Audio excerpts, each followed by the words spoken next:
Hi, I'm Stacey Anderson, also known as the Super Gene. Having lived in 9 cities across 3 continents and counting, Super Gene Unleashed features people from around the world sharing their unfiltered versions of female empowerment. With a 20-year global career in digital marketing, operating as a leader and mentor, and now as a wife and mother of 3, I encourage you to unleash your own Super Gene and become the most empowered version of yourself. Here's your advocate, ally, and confidant. I am ready to inspire you. Let's show the world what it's all about.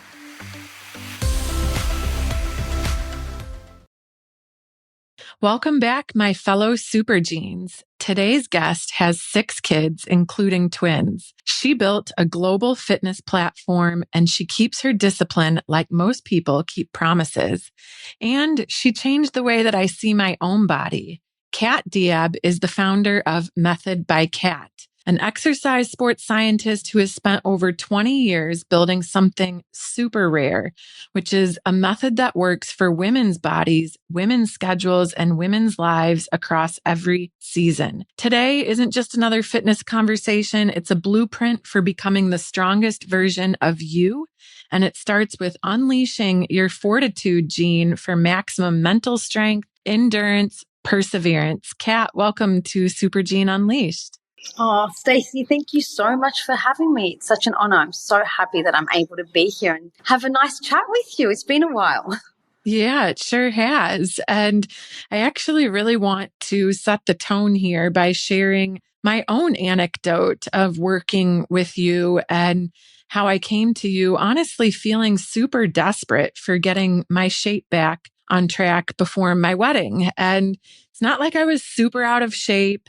I thought that I was really doing it all right. I was doing all kinds of exercise. And honestly, I was probably working out like 6 days a week, but it just wasn't working anymore for me. And I wasn't seeing the results that I was used to. And when I came to you, I honestly had felt like, okay, this is the reality that I have to accept.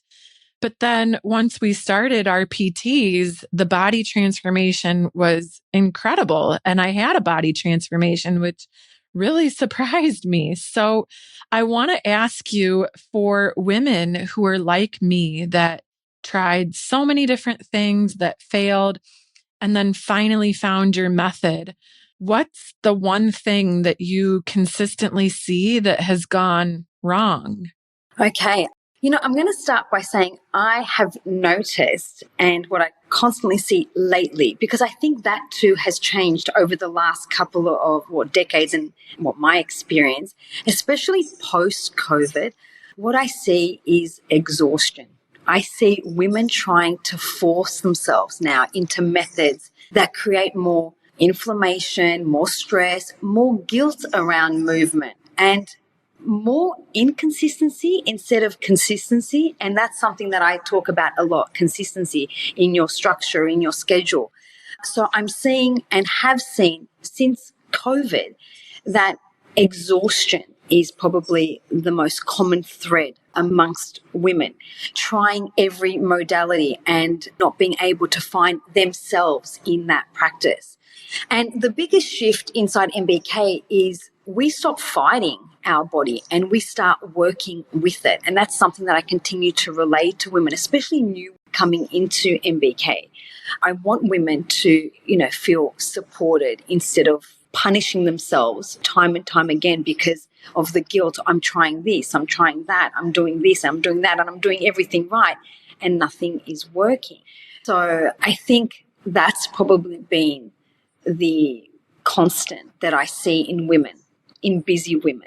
Yeah, that's something I really didn't expect to hear, actually, because, but it sounds very valid that so many women are exhausted. And I think I felt that a little bit too, actually, but more so my exhaustion was from the fact that I was trying all these things and I just wasn't seeing the right results. And that actually leads me to the next question, which is about your method in particular, that what you have specifically designed is for a women's biology and it's not adapted from men's training. So when we think about it from that perspective, actually, many people probably don't think about that. They just don't actually know that many training programs are just, built for men. But can you talk about what the core difference is that maybe most people don't realize? Sure, sure. Look, I think be it male or female, we all need the basics to work on, which are the fundamentals, which are strength, mobility, and flexibility. I think be it female or male, we should all look at incorporating these three pillars in our movement practice. But in later, as in more recent years, we have gone further when it comes to movement and the research behind it, specifically for women. We have understood that our nervous system needs regulation. We need more attention to our recovery. We have more research around our hormonal issues and way to support them and how to balance them. And movement plays a big role in that. So most traditional fitness methods are built around output only. So I remember when I first started outside of university, it was all about more intensity, more volume, and more overload. And most men, I think, still structure their workouts based upon those principles.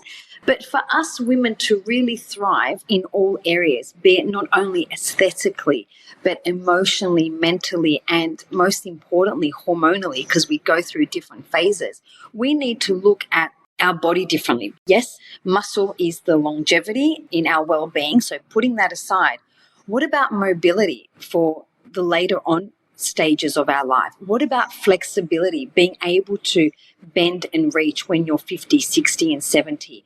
What about nervous system support, being able to learn how to regulate? So MBK has evolved, obviously, over the 2 decades of my experience. But more importantly, training the female body. We have shifted from taking the blueprint from male researched and basic training, and we are evolving it to make it more specific for women's needs. Yes, aesthetics do still count. We still want to focus on looking and feeling good, but we are not going to look and feel good when internally we're creating a bit of havoc by picking maybe modalities that suit the male biology, physiology. So at the core of MBK will always be strength. So we always add value by having resistance training, and that's using a variety of tools to make things exciting and fun, but as well intentional and beneficial. And then we really do work on mobility, flexibility, and incorporate other layers. Like I said, nervous system regulation, hormonal support, all that lovely stuff. Yeah, you can really tell the thought that you have put behind crafting this kind of movement. And more, we see that the fitness world is full of noise, full of different trainers and influencers and contradictory advice. And it's really tough to navigate. And obviously, you have been in the space for a very long time. So you've seen that proliferation from what it used to be to what it is right now, but also all of that confusion coming into play. How does a woman know who to actually trust? And what would you advise her in terms of what she should be looking for from a trainer? And what is some influential advice that is, oh my gosh, made you laugh incredibly hard because it couldn't be further from the truth?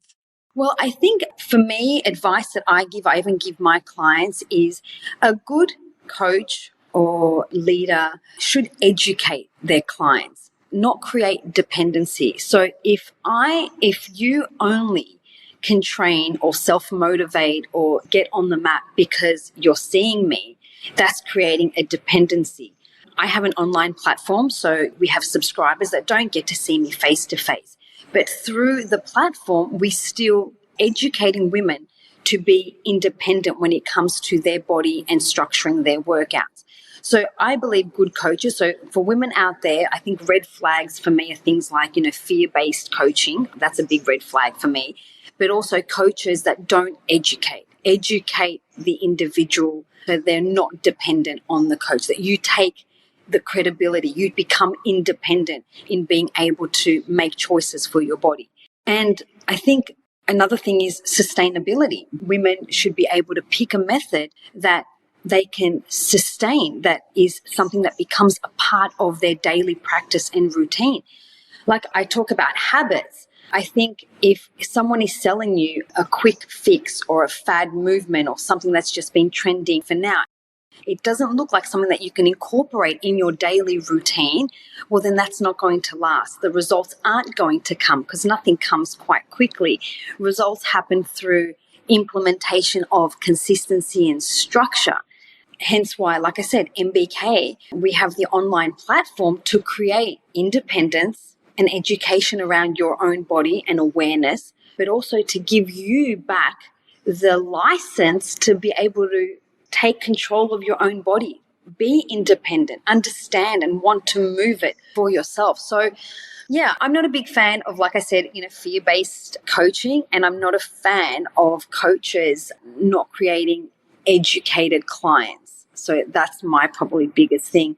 And as for fitness fads, I've come across quite a few that have made me laugh in recent, and I wish I could just remember them all, but I'm just going to throw this in because it's a recent one. I've had multiple discussions about it. Peptides has been a big thing out in the market now. So, I am a little bit more holistic approach when it comes to wellness and fitness for women specifically. Like I believe that you need to have the foundation first before you start even supplementing, even before adding things like electrolytes. Have the foundation first. Are you drinking enough water? Are you eating and nourishing your body? Are you moving? Have the foundations first, have the basics first, and make sure that they are implemented as habits, as your daily routine. Like you would get up and brush your teeth, you're going to get up and plan your meal or move your body or hydrate. So peptides for me is a big laugh because I see on social media and influencers pumping out their promo codes and saying, I'm taking this peptide and this is why I look like this and I'm doing this and I'm doing that. When the education behind it should be, most of these influencers and fitness trainers actually look the way they look because they put in hours, time, years, decades behind nutrition and fitness, and they look that certain way to be able to promote that peptide. So no peptide is going to give you consistency. No peptide is going to give you motivation. No peptide is going to give you the patience with yourself to be able to be in it for long haul. So I think that one for me is my biggest pet peeve at the moment. I thought maybe you were going to say the vibration plate because I Oh, see right. so many people using that. And I actually don't even know anything about it, but it seems pretty funny. I see a lot of influencers posting about I'm standing on my vibration plate for 10 minutes every morning. Yeah. No, I'm glad you brought that up, Stacey, because there's another part of me that, you know what, whatever gets you up and wanting to do something consistency, like I said, creating these habits. Like if women are getting up and getting on their vibration plate every single day and then jumping off it and feeling better, then I'm okay with that, even though I don't do it. I don't believe in vibration plates. I don't think that they have the benefit that they say they do, right? But again, I haven't tried them. I do other things to help support my lymphatic system and my digestive system. I don't need to sit on that plate. But like I said, creating habits, positive habits, and walking away feeling good, then jump on that vibration plate. You know? Yeah, exactly. I mean, this is actually the perfect segue to where I want to go next. And that's really talking about discipline. But you also kept saying a word that I think is something that so many people forget in their fitness journey, and that is habit. And you talk a lot about habit and consistency. And oftentimes people kind of mistake that for discipline, where, Kat is just super disciplined. She must have an exorbitant amount of willpower. And some people honestly might think that discipline is either something that you have or you don't. So I do want to crack into a little bit about discipline and know, because certainly we're human, not everything is perfect. And what does it actually look like behind the scenes on a hard day or something just doesn't go according to plan? Yeah.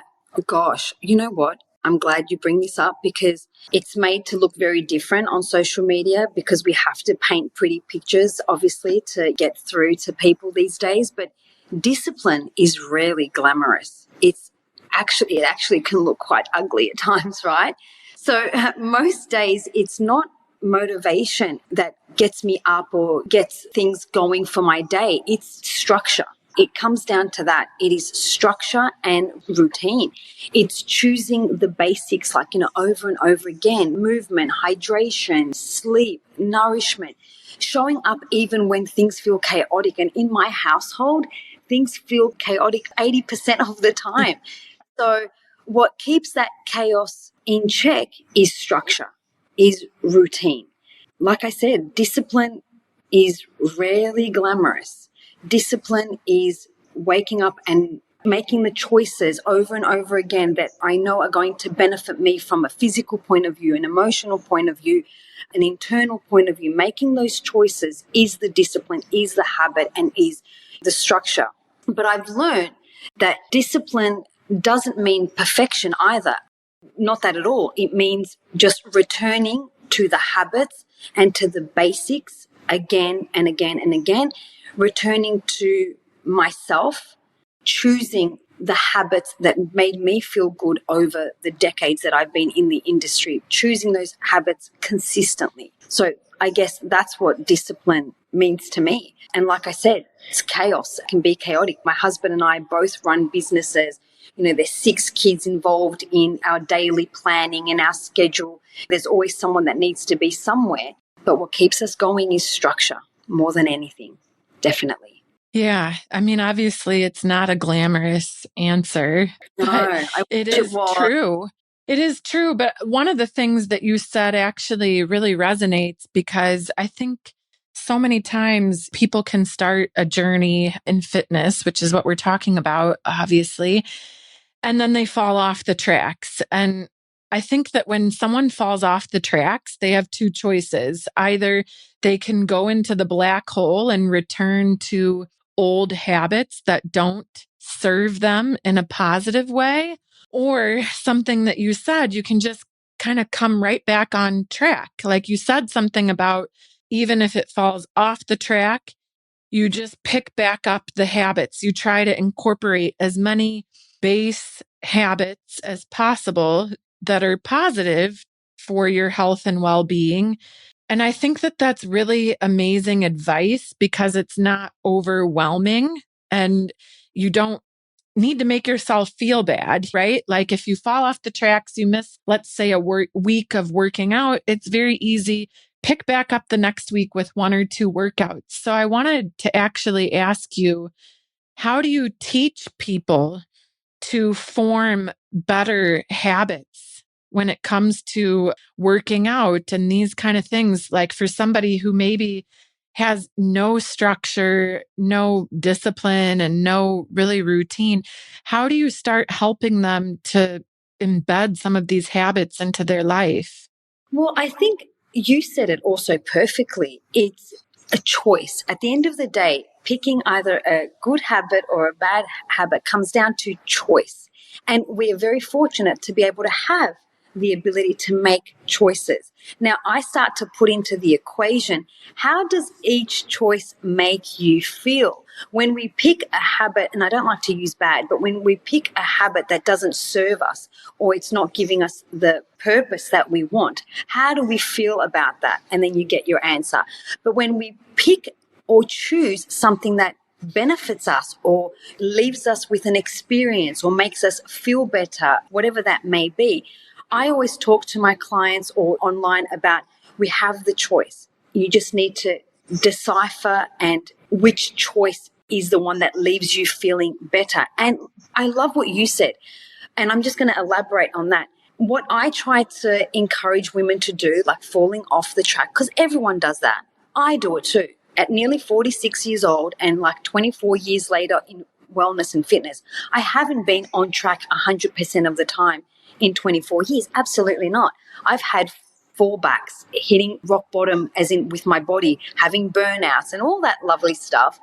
But what I encourage women to do is just pick one habit that you can promise yourself to be consistent with. And it could be as simple as waking up in the morning and getting some daily sunlight. That could be your enough as step one.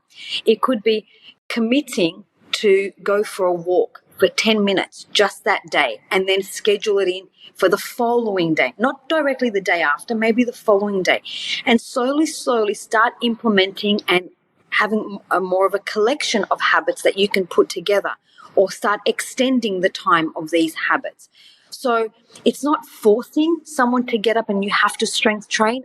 No, let's start by just getting you feeling back. Let's get the rhythm back. Let's get to feeling better about the choices we are making.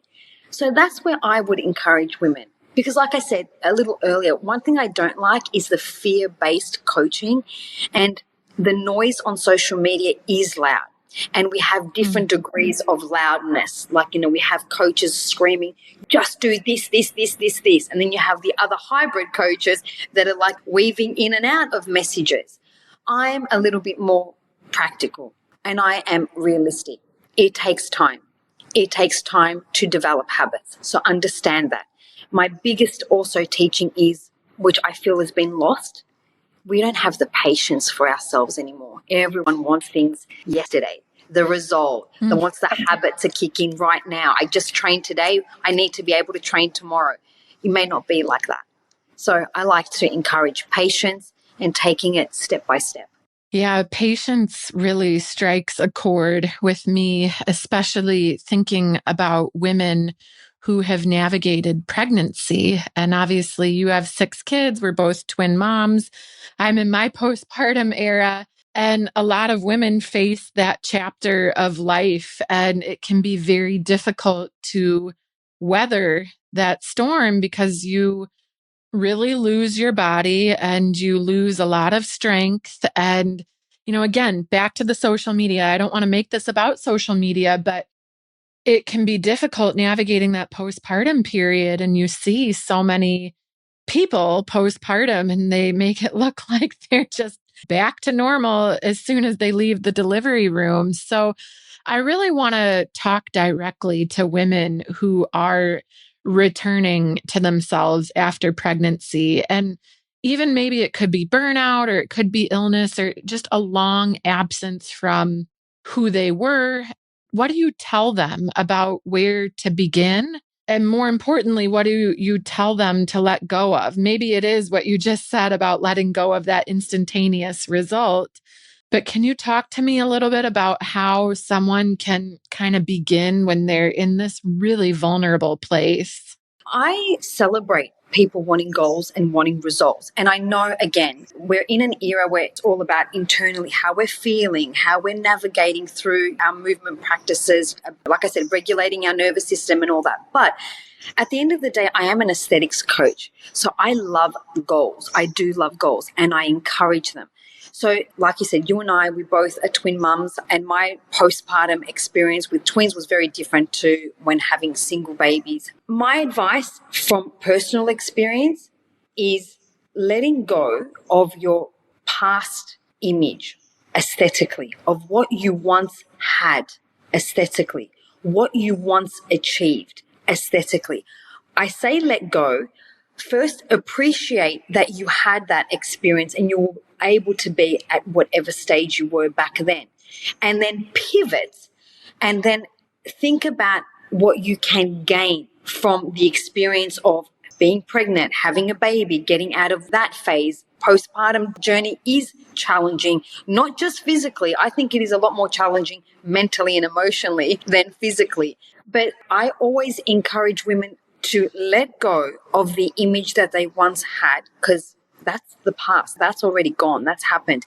And think about what we can gain from the experience that we just had. So wanting to be a lot stronger than what we once were prior to having our beautiful children, because now our body has gone through trauma, delivery, pregnancy, having a human being growing inside us. So all that, I think of that as just strength. I love that. I think of that as not as a negative at all, but I think of it as the biggest positive.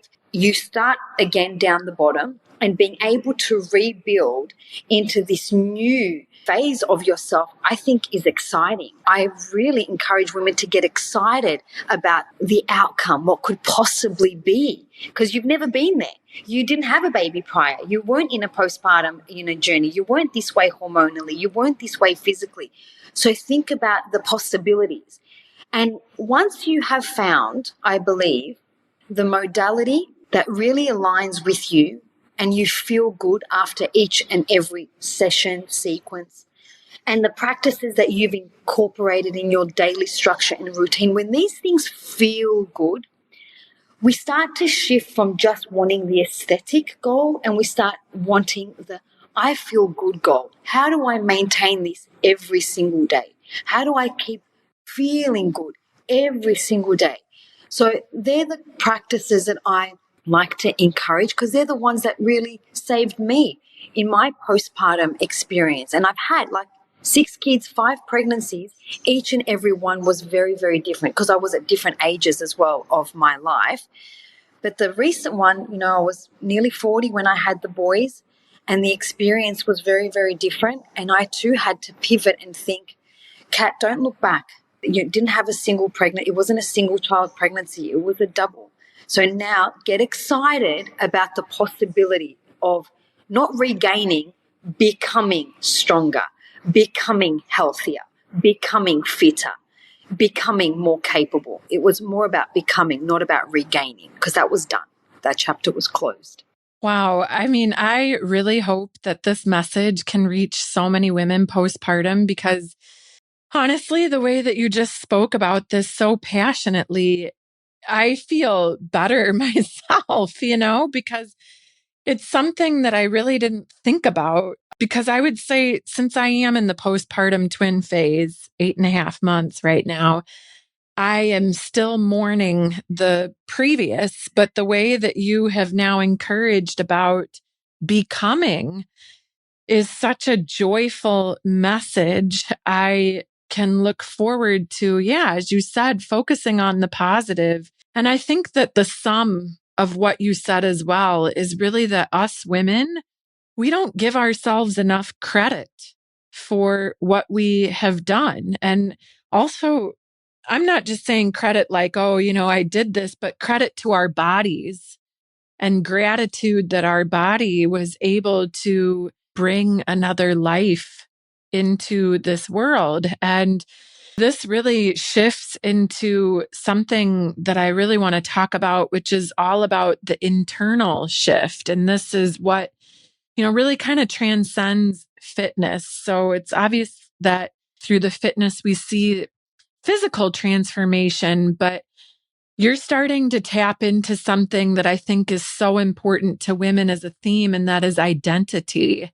And I can imagine that throughout the course of your time working with women, you see that shift in a woman's identity when she starts showing up for herself. And you helped me reach the strongest version of myself. And so I want to ask you about witnessing that internal shift and what happens when a woman starts feeling strong and not just looking strong, because I'm sure that you've seen women who have gone through the mental shift alongside the physicals. So why does that kind of change everything for them when the mental goes through it too? First of all, I was very fortunate that you chose me to be your coach and to guide you through such an important part of your life. And it was not only an experience for you, but truly an experience for me. And I definitely like to create that for all my clients, because the investment that you make is as equally the investment that I make into every individual, even on the online platform. Being subscribers, I may not know everyone, but the investment that I make into the experience is one that I put heart and soul into. So I think I've been very fortunate to be able to physically and hear and read messages of these transformations, going from women going aesthetically strong, and then, like I said, that shift goes and then it becomes more about that internal strength. And it's been beautiful in my experience and in my years of being in fitness. I think what I have found, especially in the recent times, we've gone through phases of that getting strong, getting aesthetically strong, and then we went through that strong, skinny thing, and women didn't want muscles, and you can't look masculine and all this. But what I find as a collective is when women let go of all the what I must look like or what I must have, when you let go of that and you really truly just embody what it is you're experiencing, there's this internal strength. You show up. And I think of it like a conference table. And I remember a meeting. I'm sidetracking, I know, but I remember a meeting. I was in front of a whole bunch of lawyers in a boardroom. But one particular lawyer stood out to me energetically, because when she came to the board table and showed up, you can tell she had a confidence from within, and she commanded that boardroom with the energy, not from the physicalness. There were other women standing by her side that could have aesthetically looked a lot stronger, in my opinion, from their stance, from their build, from all that. But this woman that stood up in that boardroom, her energy, that internal strength, it was as if I've showed up. I'm in control. I'm in command here. And like I said, I think when women let go of what I must look like, what I should be doing, what I have to do, you start to embody the strength internally to be able to show up. And you show up like that boardroom lawyer. You show up in command of yourself, independently, as an individual. And that's what I love seeing. I see these transformations. Women come to me sometimes a little bit broken because of the experience that they're having, like women who have just delivered or women who have tried every modality and have got an event that they want to show up their best in. So they come a little broken, but they leave independent. They leave confident. They leave being able to make decisions for their own body and making choices on how to move it, how to strengthen it, how to develop it. And that's big transformations and transitions that I have seen, especially in recent time. That must be so rewarding to witness these transformations, because it must make you feel so good that someone was able to make such a big shift in their life. And I really love hearing that. But I want to shift one last time to a question about a woman who might be listening, who is in that place that you just described, a little bit broken, starting from scratch, maybe feeling intimidated about what should she do next, but knowing that fitness is something that would probably make her feel better. What would be the most powerful thing that she could do this week to begin? Make a choice for yourself, for no one else, not for your partner, husband, mum, dad, son, daughter, not for anyone else. It's your life. It is your body. It is the only one that we are fortunate to have. And if you have capabilities and you have opportunities and you can make a choice today, tomorrow, over the weekend, start with one small little habit. And it may not be a habit. It might just be a try. Just go try. Go try something. Get a little bit maybe uncomfortable to get comfortable. Call a friend. Go for a walk. Or ask a friend to pick a class and make her book the class, and then you have to show up. So make a choice. That's all it is. And we have choices. I don't want to call them good and bad, but we have choices. Try and make a choice that you're going to walk away from feeling really good. Let that experience support you feeling really, really good.